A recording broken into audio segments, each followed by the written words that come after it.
I want my children to do more meaningful work beyond their limitation. After graduating from school, you have traveled to many countries. The question I want to ask you is this.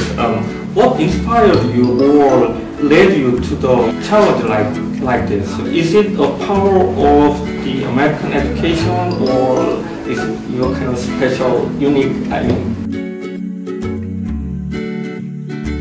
For me, it comes down to curiosity. I actually think that the key to being an innovative person, the key to having an innovative company, is to recognize the fact that you're curious and then create the conditions to embrace that curiosity. So I've always done that. I've always woken up in the morning and known what I'm curious about. It changes over time. But I've always made sure that when I become curious about something, regardless of where it is, how difficult it is, how safe or not safe it is, I make sure that I embrace it and explore. And oftentimes my most interesting ideas or my most exciting opportunities have been things that I haven't been aware of until after I chased my curiosity.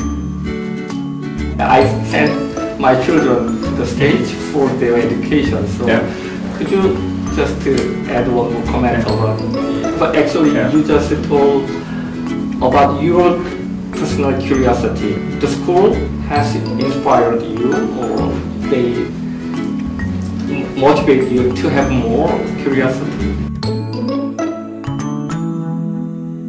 I think what I've always loved about the educational experience that I've had, what's worked for me in the American system is the educational systems have a really nice blend of the traditional curriculum. We talk about the 20% time at Google, where every engineer can spend 20% of their time doing whatever they want. I feel like at every stage in my education, I've had the equivalent of 20% time, where on top of the rigorous academic education that I had, I always felt like there was space for me in our educational system to explore my other interests. And as I think about education for my children, they're 2 and 4, that's kind of what I'm looking for as well, which is, you want to make sure they can add and subtract and do long division and all of those things, but you also want to make sure that they learn a sense of identity and what they're passionate about and the value of exploration and curiosity. I mean, the technology is very evolutionary process and for their own purpose. So, what is your... We are going to find ourselves with too much technology and too much information. But what I also know is each individual has to make their own decision about how much of their life they want to cede to technology. So we used to talk about work-life balance. We'll still talk about that, but we have to talk about, we'll also spend our time talking about physical and digital balance.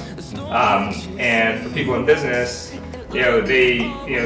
people running businesses will set an example for their employees. Parents will set an example for their children. But if somebody wants to, excessively use technology in every part of their life, that's an individual decision. If somebody wants to split their time between, physical and digital activities, that's also their decision. But the notion that technology is not going to slow down while we figure out how to make sense of it all. So as human beings, we need to be thoughtful and deliberate with where we want to press the pause button. And that's a very individual decision. It's about how one wants to live their life, how one wants to spend their time, how people relate to their senses. I've never read a digital version of a book in my life because I love the feeling of a physical book. It's strange for somebody in the technology sector, but that's a deliberate decision that I made. Now, actually, we talk about the technology and mobile service. You came back to the Korean Peninsula at the most exciting time, as you said, your trip to North Korea several years ago with Eric Schmidt. So there is a strong atmosphere of peace in the Korean Peninsula. There we have the South-North Summit, and there will be soon North Korea and US summit. With all these events, these kind of progress actually seems to be the product of politics. But there are 5 million mobile smartphones, mobile devices in North Korea, as I heard that. I'm not sure about the leader Kim Jong-un. He's a regular user of Apple, like the MacBook or smart iPhone. So it sure seems that the technological development or advances has contributed a lot to this kind of drastic changes. Because you have been arguing that the mobile connectivity will change the world faster. Do you think that the development of technology has contributed to the current chaos atmosphere of the Korean Peninsula? I mean, I think that North Korea is the most closed society in the world.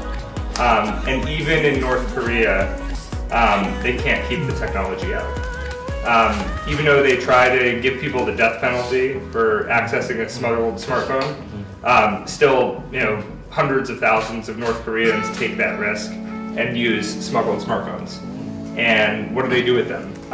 They go close to the Chinese border to get a 3G signal because it's turned off in North Korea.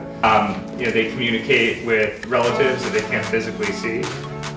So you conclude that for a totalitarian regime like the one in Pyongyang, the greatest challenge that they're going to have is not a foreign actor coming in and invading their country. It's the fact that you can't keep the smartphones out of the country. The other thing that I'll say about North Korea is, physical borders coming down can take a long time. Reunification, depending if that's something you want, will take a long time. But I can guarantee you that the digital reunification of North and South Korea will happen long before the physical reunification happens. And even if you're somebody who doesn't want reunification in the physical sense, and I know there's lots of views in South Korea, digital reunification benefits everybody.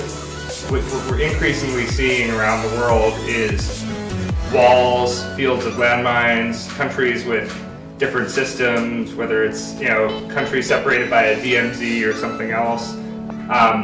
Technology makes it so that people aren't deprived of collaborating with each other and engaging with each other, so that prospect of digital reunification between the two countries, or should I say digital integration between the two countries, I think is one of the most exciting things that technology will do for this peninsula. Okay, thanks for your time. Thank you very much. We got through it all. Okay.